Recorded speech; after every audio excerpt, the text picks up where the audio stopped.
Well, I'm back with another project, and this one is actually going to be a virtual organ.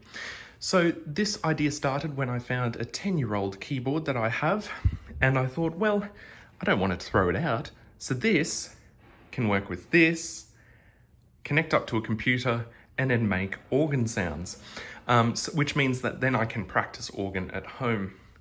Now, I want to say a special thank you to Rick Watson and the Theatre Organ Society of Australia, Queensland, who provided this to me, and also the stool, which is very important, completely free of charge. And I want to thank them in particular for that. Now, so the first port of call is I want to open that. I want to look at what the quality is of the felts. Now, the church where I go to has a con organ, and that actually is prior to the 1970s, I'm told. And what that means is it doesn't actually have reed switches. This one does. So this one's from a later model after the 70s. And that will make the process of kind of, they call it midifying it. It'll make it quite a bit easier. So the whole idea is we get in there, you can see there's a plug, and basically I'll tap into the loom that connects to that plug, and then we'll connect it to a board which is called the Teensy 4.1. And I want to thank again Rick Watson for all of the technical support that he'll be providing to me over this process. So I don't know how long this is going to take, but come along for the ride with me.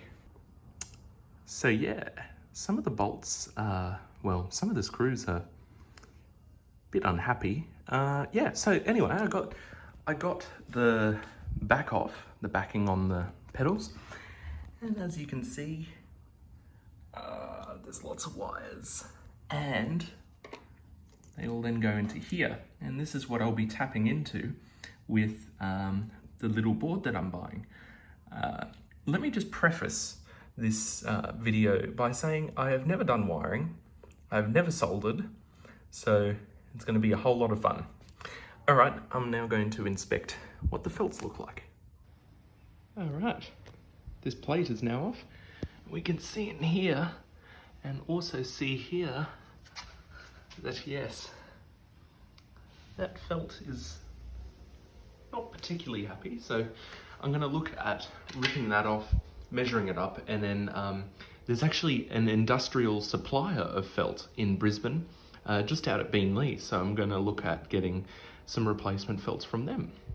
And then, yeah, I think I'm just going to now work on stripping it down and giving a good clean out, ready to then put it back together and start wiring it up. And now I begin the fun and completely not nerve-wracking process of removing all of these and trying not to get them mixed up. And I've got to get in there at the felt that's down there as well and replace that. All right. Right, so all of the, I don't know, do you call them keys? I guess they're keys. All the keys are now out. Now originally, I was lining up the springs because I thought maybe some of them would be slightly different, but they're all the same. So I'm thinking just a light dusting of paint, like clean them up a bit with a bit of abrasive and then a bit of paint.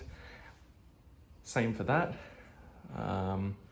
And then, so as you can see, more felt, hence why I had to remove all of the keys to begin with, and the felt's completely eaten to bits. I'm also thinking that I will just do a quick refinish of all of the wood just to make it look that little bit better. All right, let's get into it. And now I'm back. All the felt has been removed. I've vacuumed it over here. Now painted these bits with rust converter and then just drying. And now I want to clean these at some point. But I think the first job that I want to do now is I want to get rid of the felt off that. And then, yeah, I might do like a bit of a clean and then a quick refinish of the exterior. Hey everyone, so I guess you would call this day 2. Where I left off, I just did a light clear coat on particularly this and these two pieces. And what I had done is pulled apart the whole pedal board assembly and removed all the felt.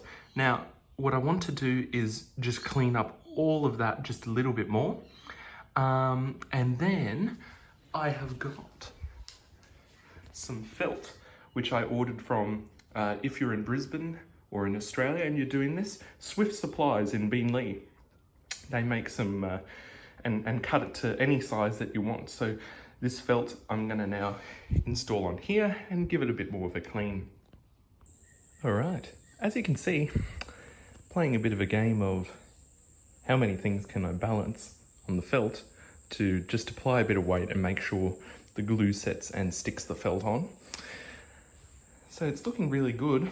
Cleaned it all up, as you can see. Got rid of a lot of the wasps and things that had made their homes in here. And now I'm about to do something very scary, which is take some side cutters and cut all of this off. And then begins the job of wiring.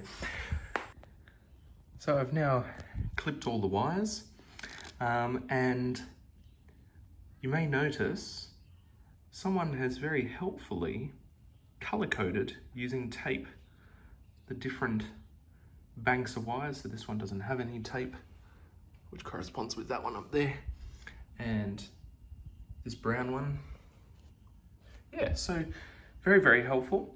And now I'm going to use my cheap and cheerful multimeter from J-Car to try and work out which wire goes where.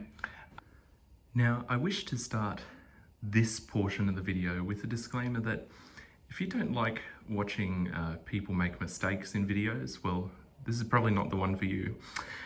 Yeah, so here is the teensy, which is basically going to be the chip that will control and talk to the computer and create the MIDI signal, which will create the sounds. Now, originally I was actually going to wire the loom that we have here directly into this, but I was talking with Rick Watson, and who I'm in discussions with regarding this project, and he actually suggested that I use these headers. These headers will be soldered to these pins along here and along here, and then afterwards they will then sit in this board, which will actually sit more like this way, and then it will be soldered along here. And then I've got these female headers, which will then be soldered on this side. So then basically you can plug and unplug all of the wires that are in the pedal board. Yeah, so I'm gonna begin now and I'll take you along for the ride.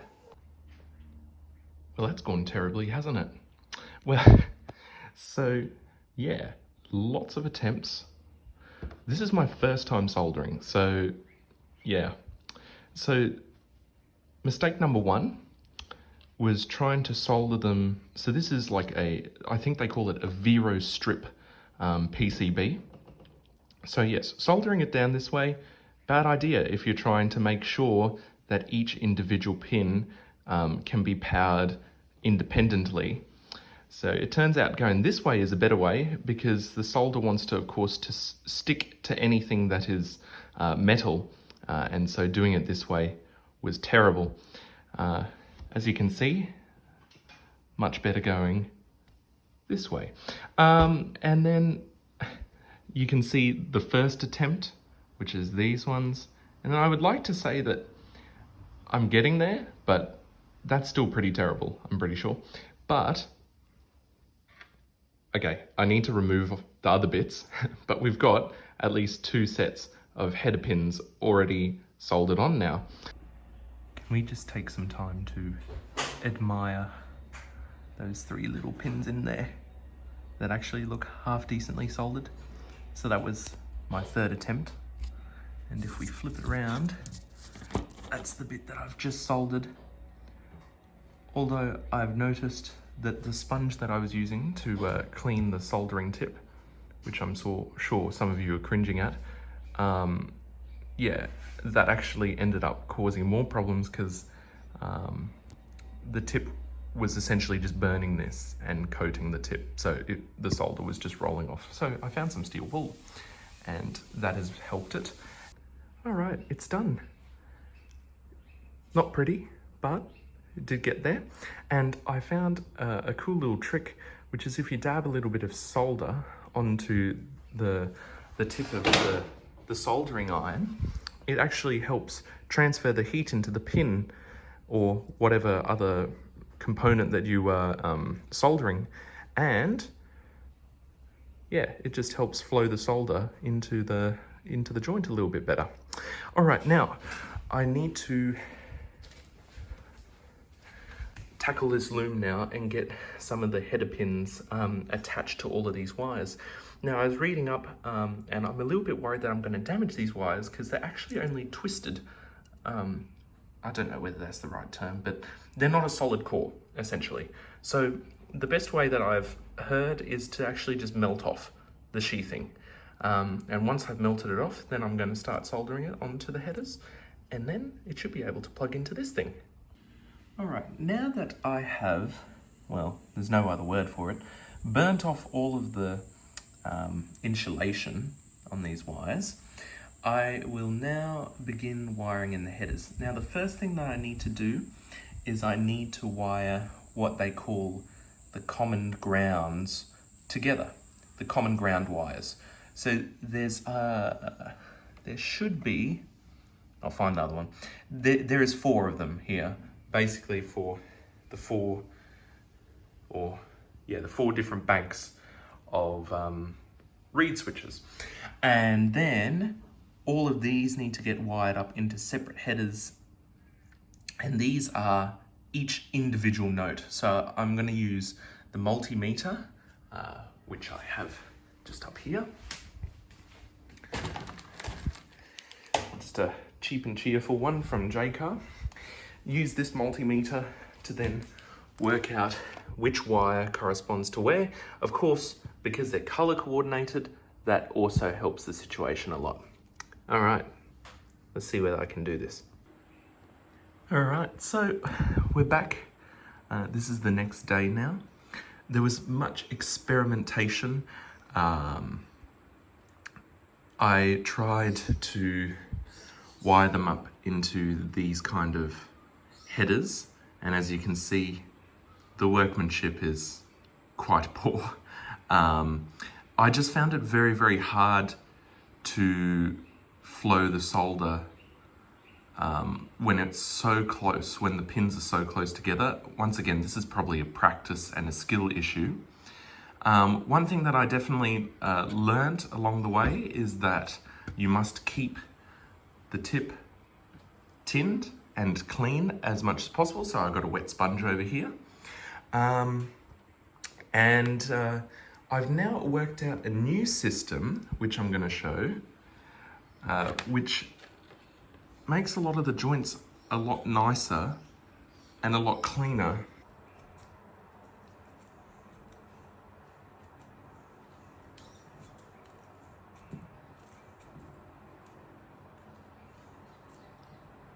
All right, so I've now cleaned the wire with the sandpaper. Just going to twist it round.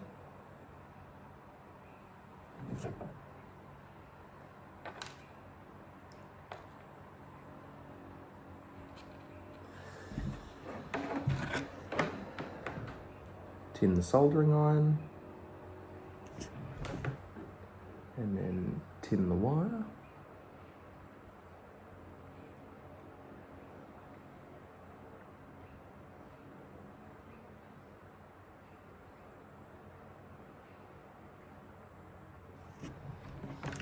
All right.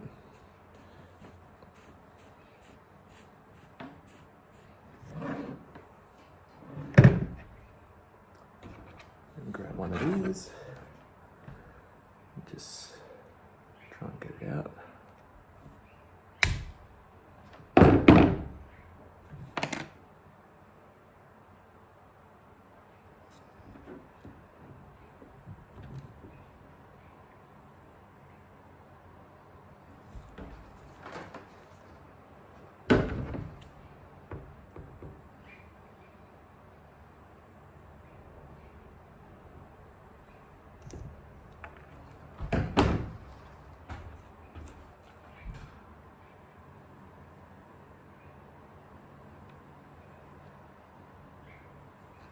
Right, try and get all other wires out of the way.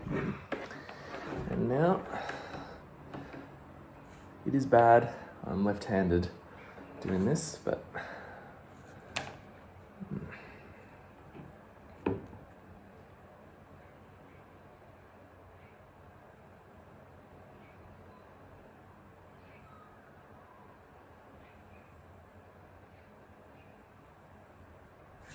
right. Seems like a pretty good joint. Yeah. Heat shrink over.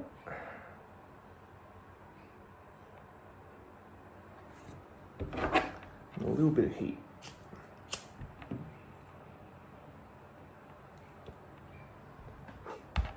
All right. Yeah, so that's how I do one of them.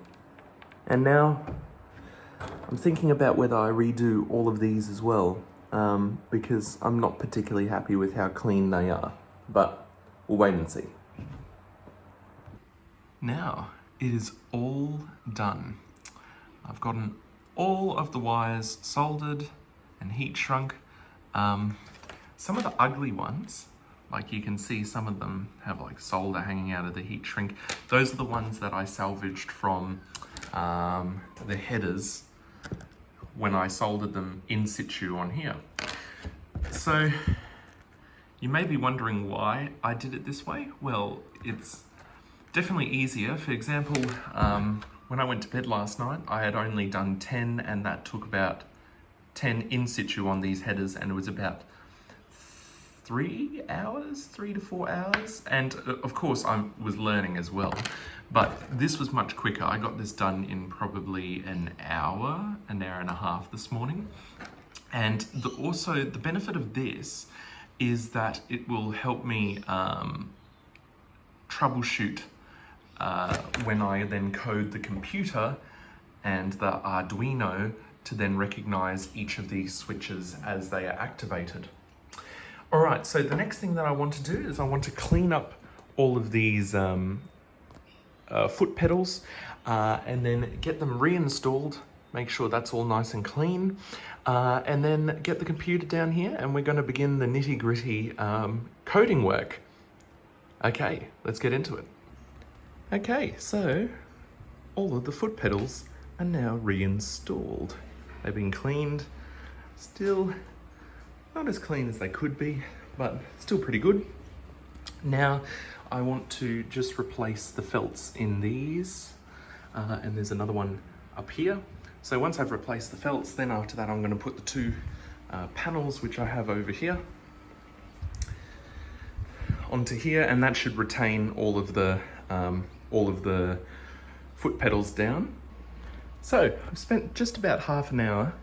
It was a bit of a puzzle to solve, because originally I had tightened all of these, and all of these were springing up everywhere and stuff, and I didn't know how to make sure that the guides lined up with the posts, and so I ended up undoing all of those, then after that putting some weights on them, and then putting this on, and then after that tightening all of these. And what I didn't know was that depending on how much tension you put on these, it changes the feel of the action. So I've just spent a long time working on all of that, getting that good. One thing that I have now noticed is, so the felt looking really nice. One issue is the felt is less worn than previous, and thus some of the reed switches are not clicking anymore. You can actually hear quite an audible click when I press them down. I'm not sure whether you can hear it through the camera. So another roadblock has just been hit. Earlier today, I got to this stage, got this on. Then I realized I did a continuity test on each of the reed switches, and I noticed that there's about 5 where the reed switches are faulty. They do not work at all. So I went and I bought some new reed switches, and I'm trying to wire them in, and hopefully it will work. I'll see you back when it does, or doesn't. It works. One sec. It works.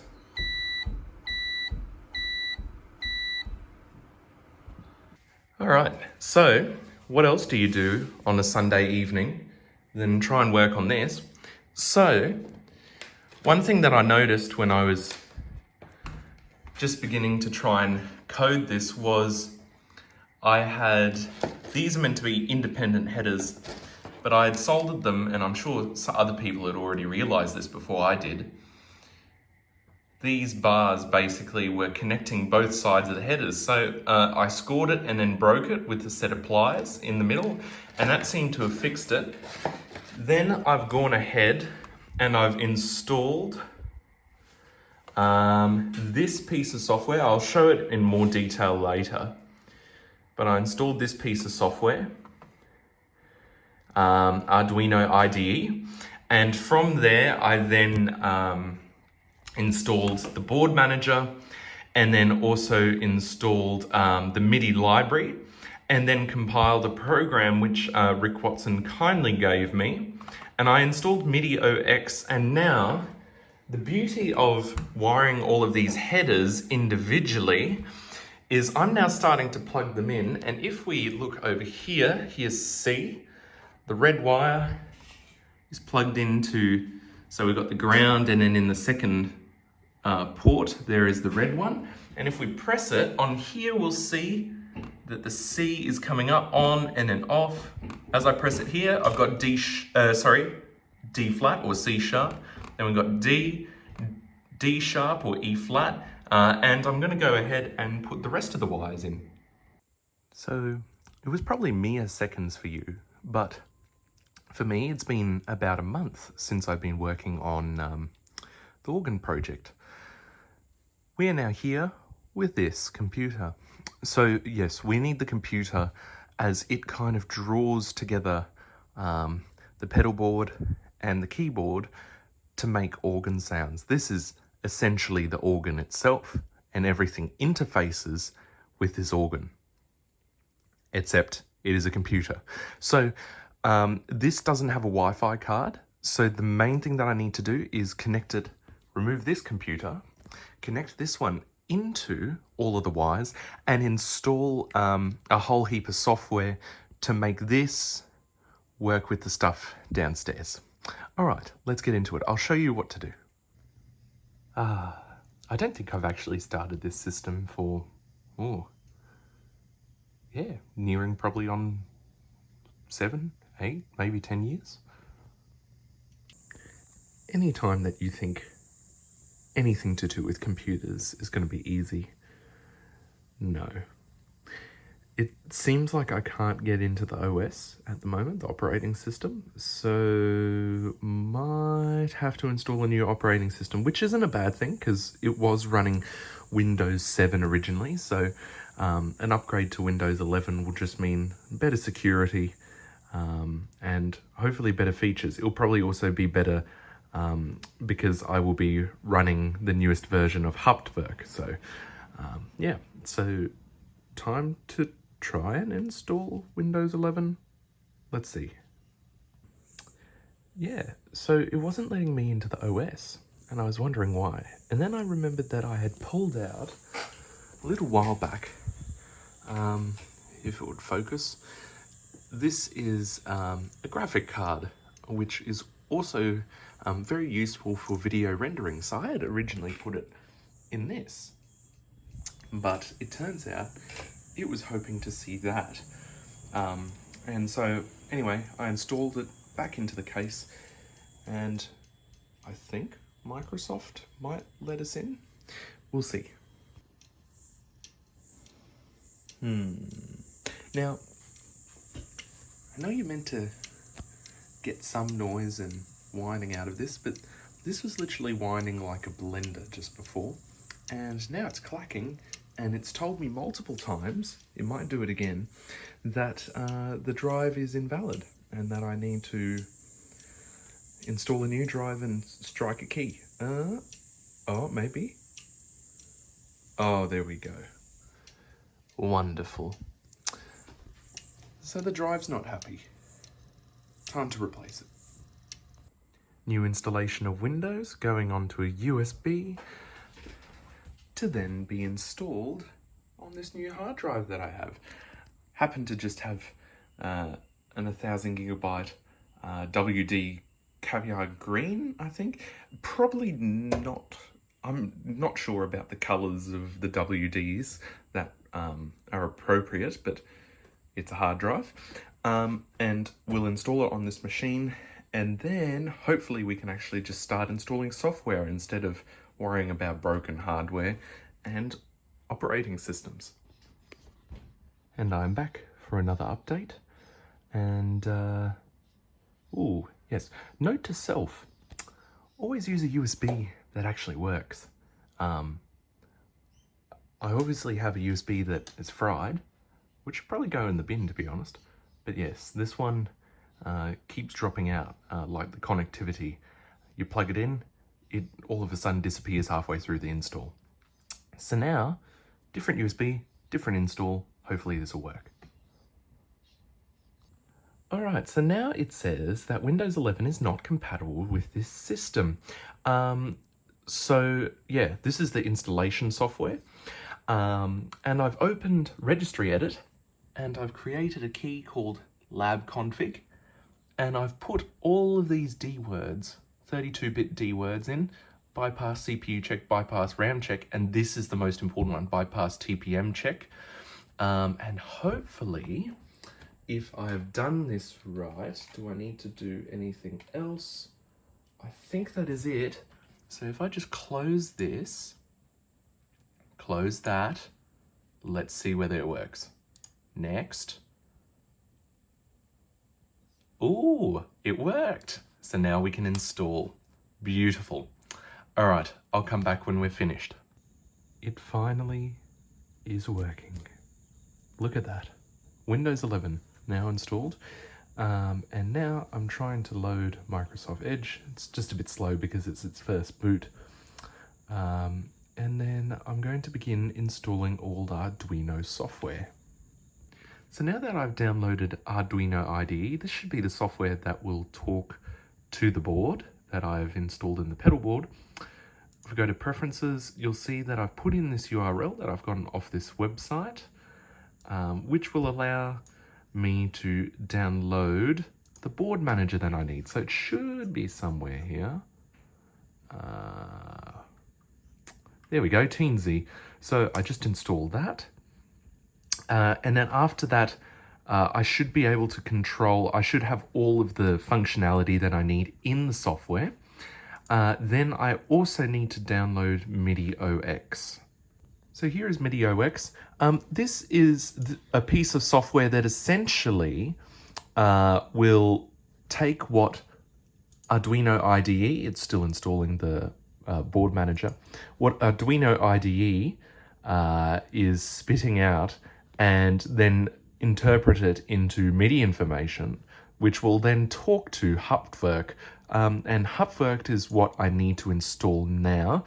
And there'll probably be a little bit of a longer process because it's a larger application. And now it is the next day, and finally I've got all the software installed. So now we have some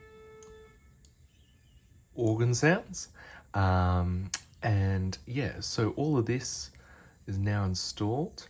I had to install iLok as well, which is meant to talk and provide the licensing for this, so then it works.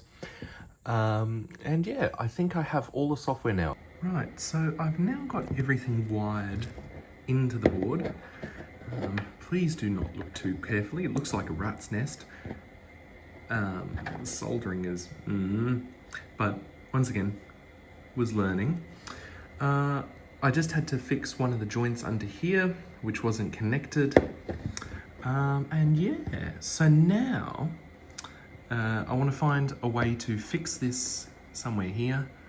And once that is done, I'll bring the computer down and hopefully check whether this works. And then I can work on making that the keyboard into the organ console. Okay, let's get into it. So I know everyone's asking this exact question right now. How much wood can you fit into a Yaris? Well, here's the answer. These are 1.6 meters. Now, I got worried about these because I thought I wouldn't get them in. Then I realized you can remove the headrest off the seat. Now, of course, this is not super safe. So I just want to preface this by saying that my hardware store is very close to my home. So it wasn't too long of a drive. So the funny part is, although now I went and got the wood, the original plan was actually to get a DisplayPort cable so then I could connect the computer and check whether all of the pedalboard was working. But I ended up getting the wood and not the DisplayPort connector. So while I'm waiting for lunch to cook, I've decided to pull apart this keyboard. Now, I don't want, like, if we turn around, all this bit, because that's just wasted space on the organ. So I'm going to delete all of that. And you see the board here and everything. I'm going to try and work out some way to make this all a lot more compact. So remove the keyboard, see whether we can get this whole system folded kind of underneath and make it a lot more streamlined. Let's get into it. Now I have removed this top board and we see that we have, I think they call it a daughter board. This is a daughter board underneath. And looks like I've got some ribbon cable. So I reckon I could probably fold this all underneath the keyboard and just have a nice slim, just the keyboard and nothing else. Ah, what beautiful clean cut lines I have made. Yeah, so pretty rough job. I just did it with the Dremel. But yeah, it's very melty and the cutting bit that I was using just always kept getting gummed up. So for the most part, it was melting the plastic. So, but here's the whole thing. So we've got the boards. This should all still work. It's to be seen whether it does. All right, managed to find somewhere to mount the daughter board. So I've just mounted it underneath. What I need, so even though this is bare metal, don't worry, there's nothing that is actually through soldered. This is what I need to worry about. I need to make sure that none of these get squished. Yeah, and I'm trying to make the smallest form factor possible. So now I'm just going to have to work out how this mounts, but also how all of this mounts to this board and how that bit of pine then works with this whole thing. All right. Measured and now ready to be cut. And then I'm going to try and test fit this little bit up on up here. All right. I've put on little, like, I guess you would call it faceplate. Now, originally, so the ribbon cables that are behind here are actually too short to be able to reverse the I/O. So all the I/O, as you can see, is just through there. But I realized that this is probably not a bad thing. It just means that I won't have to reach around the back to do all the wiring. So the wiring can just, I can easily get at, and I can control the, plug in out of the keyboard I/O, and it can just route like this and then underneath the table to the PC. Yeah, so now I want to put on the sides, and also I want to put in some blocks to then hold up the keyboard just slightly, just to avoid it sitting on the caps, which is what it's currently doing now. But yes, so, and then I want to put just a little plate on the top, and I think we'll be good. So I've gone ahead and added these blocks and screws just to hold in the board, so then when I go to plug in the I/O, the board doesn't wander away from me. So I've just screwed in the supports, and that'll just give me another point through which I can screw in and attach to here. So I'm planning to attach here, here, and then one through here. And that should be ample to hold it all together. Is it perfect? No, not really. Is it better than I thought it would come out? Yeah, I guess so. Considering I didn't really start out with plans, and also I found out midway through that the keyboard was bowed. Yeah, so the main thing that I want to now do is install just a little piece over the top here with a little bit of red felt, just to provide a bit of an accent, but also stop any dust getting in underneath all of this. Not that that really matters now that I've been sanding near it, but anyway. And now you join me the next day, and I'm just gluing some felt onto this bit of wood. I've now put it together. I'm pretty happy with it. It's, as I mentioned, quite wonky. I'm using scraps of timber that I used for a cupboard project. All right, bit of an update. I've made the legs. They're all about 900 mil and just sanded them. I've sanded the face of this. This is going to be the top face, and just cleaned up all the edges a little bit. Yeah, so now I'm going to try and work out how to get the legs onto here. I got some nice big screws, and then I'm going to use the offcuts from the two longer beams that I've made into the legs. These are going to be supports between the legs as well. All right, I'll come back when I've done that. The legs are on, and okay, quick update. Ran out of screws. I got to go to Bunnings and get some more screws, but before I leave, I wanted to make these two bits. This is, flip it round, whoops, one-handed. So that sits there. There will be a cross member going across there. So then that's where the computer will sit. And then I've made another one, which will sit something like that. And it'll just screw into there. There won't be a whole ton of weight on it, so I'm not too worried about it just being held in by two screws through here. But yeah, this will be for the audio interface to sit on. Yeah, so first, time to go get some more screws. All the cross members are in now, and now I want to install this part. I hope this gives a bit of an idea now of what I'm going for. So we got the keyboard, eventually two studio monitors, so one over there and one over here. I want a really big music stand, which is what I'm going to tackle next. The beginnings of the music stand. Now I just need to, I've sanded all of this down on a slight angle, so then it sits just a little bit, so then the music doesn't just flop over. Now I've got to work out how to fasten it to here. I was thinking about driving two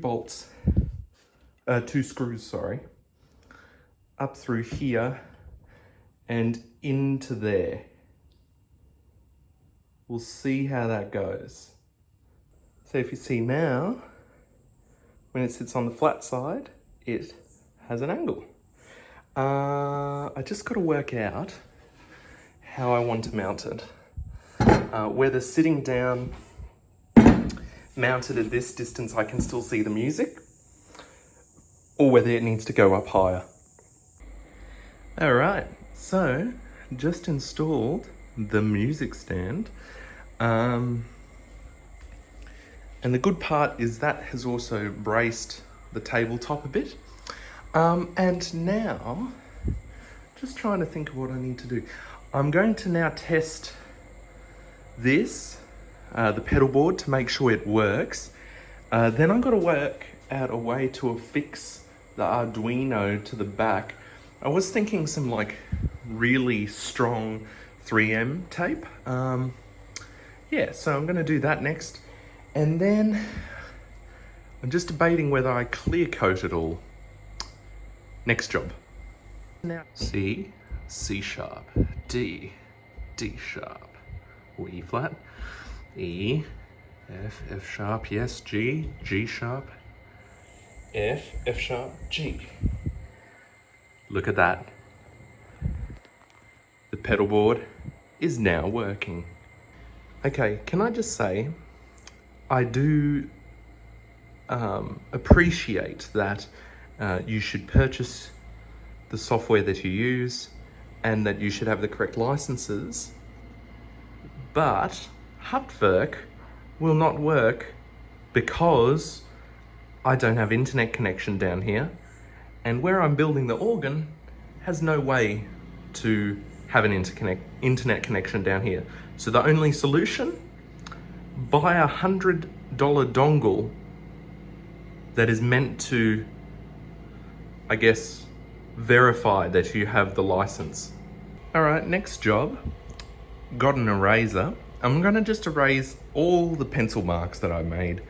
And then I'm gonna lay down a coat of urethane clear. And I'll be back when that's done. All right, the clear has just been put onto the keyboard as well. And now we wait to dry. I'm gonna go pick up that USB key for the licensing. And then second coat this afternoon, and then starting to piece it together. I guess the main things I'm still waiting for are some cables to come from Sydney. But yeah.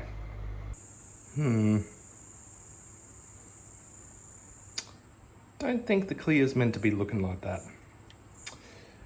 We might be just running with one coat, and I'll have to come through and do a second coat once I get a new tin of polyurethane. I've now tried out the magnet idea.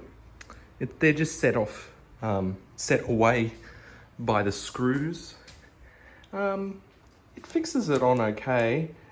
I probably should use some stronger rare earth magnets, but for the time being, it's good as it is. It'll just stop, accidental kicking and of the electronics or damage to the electronics. So yeah, now I'm going to put a little faceplate on. And it's beginning to get set up. It's in its corner.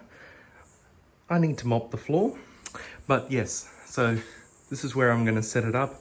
I've just been mounting the screen to its fancy new arms, so then I can put it up and down and it'll stay where it needs to be. Yeah, and now I'm gonna put the PC in and start routing some cables. PC is in place, audio interface as well. Now I got to work out the routing for the cables for the speakers. Let's do that now. It's coming together. Need to do a bit of cable management. And the project has once again stalled. I'm waiting for two cables. One that connects the keyboard. So it takes the two MIDI ports out of that and converts it to a USB, which is required. And I also am waiting for it's a male then to female micro USB, and it actually has a way to then mount it. So then after that I can just plug in externally to the actual pedal board, which is the ultimate goal. So I'll probably be back in a week or two. Just installed the little male to female micro USB. So then after that, the port pops out like that. And yeah, so I can just plug in and straight into the computer.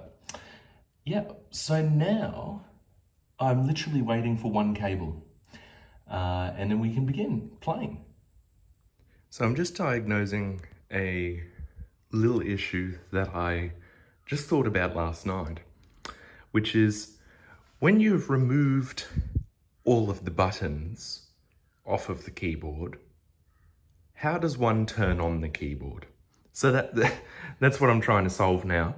I'm thinking that I will have to solder the contacts and it will just be permanently on. But yes, I'm going to have a bit of a look at that now. So if we look over here, they've got these two sets of tongues. And over here, if I can hold this and not drop it, you'll see that that also is reflected here. So, as you can see, the LED is now on. If I tap this to here, see how it turns off? And if I slide it up, it turns back on. I'm going to find some way to permanently hold that there, whether it be gluing it or something along those lines, and hopefully that will then keep it on.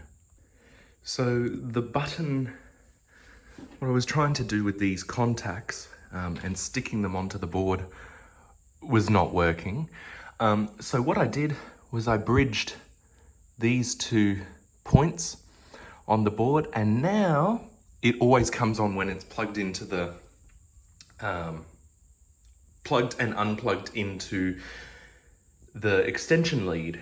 So the issue with using these contacts was if I unplugged and plugged through here, it worked fine.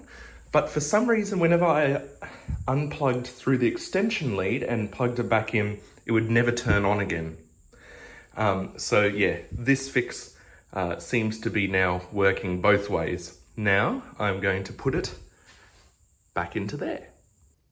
All back together, and I'm just going to do a little bit of cable management now.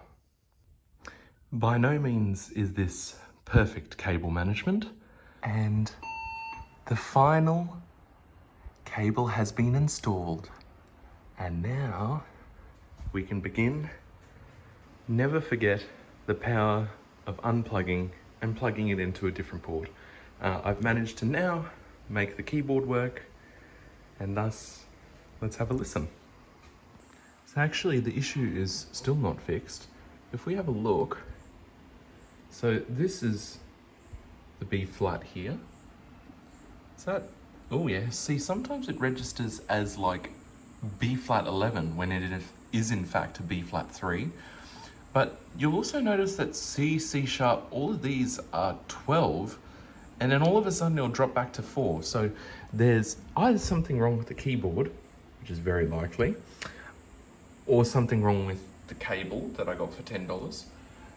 Yeah, so I'll come back when I've found the solution, or not.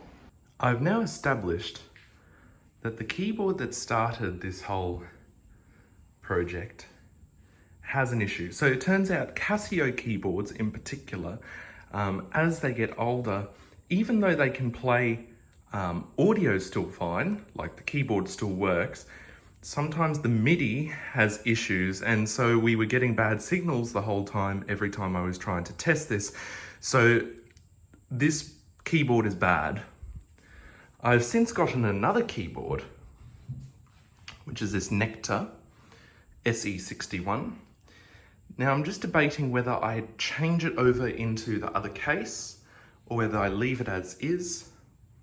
I'm kind of leaning toward having more of a wood look generally to this whole setup, and eventually then installing another keyboard on top of this one.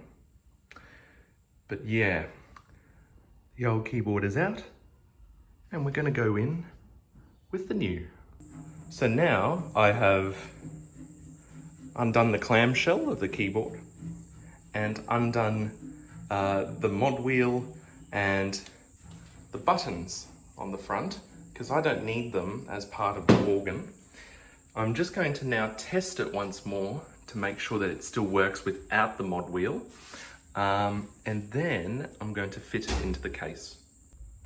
I'm just currently disassembling the keyboard a little bit just for safety, you can see how the mechanism works. It's actually 3 different sets of plastic, and they all have live hinges, which provides the bending of the keys. And over here, I'm just going to fold this over while I'm cutting this, so then after that I avoid damaging the board or the wires. And so just like that, it's been removed either side, trimmed much nicer than the last one. And now I'm going to look at reinstalling the keys and then getting it into the case and starting to fit it. And it is all fully installed now. Time to plug it in. And the next time you will hear this is with the whole organ working.